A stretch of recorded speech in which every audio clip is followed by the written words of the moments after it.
بسم اللہ الرحمن الرحیم۔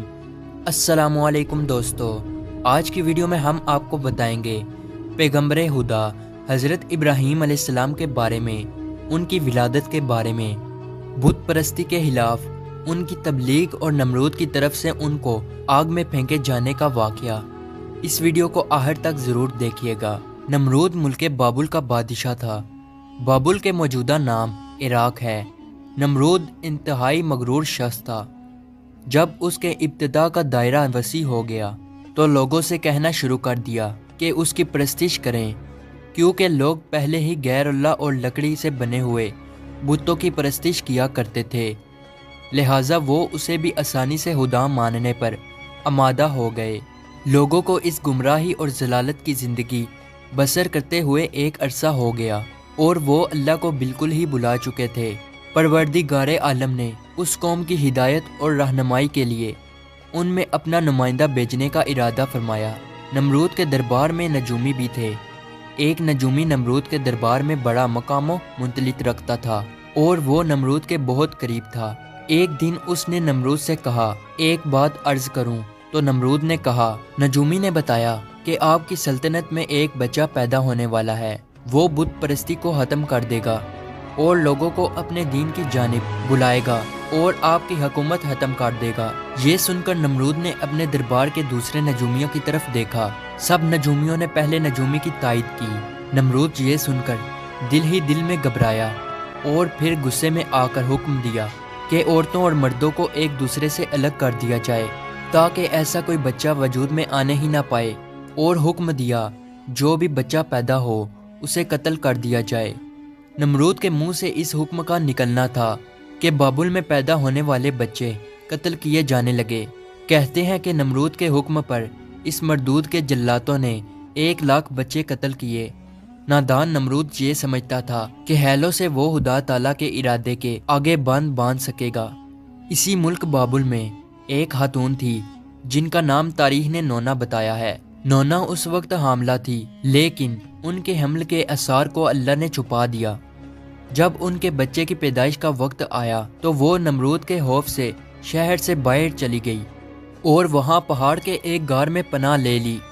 انہوں نے اپنے بچے کو اسی غار میں جنم دیا اور پھر بچے کو لٹا کر پھر خدا سے دعا کی، اے خدا، میں اپنے جگر کے ٹوٹے کو اس غار میں لٹا کر جا رہی ہوں، ان ظالموں سے تو ہی اس کو بچانا جو معصوموں کے خون کے پیاسے ہیں۔ پھر انہوں نے بچے کو بوسہ دیا اور غار کے تہہ خانے کو پتھروں سے بند کر دیا اور واپس شہر کو لوٹ گئی۔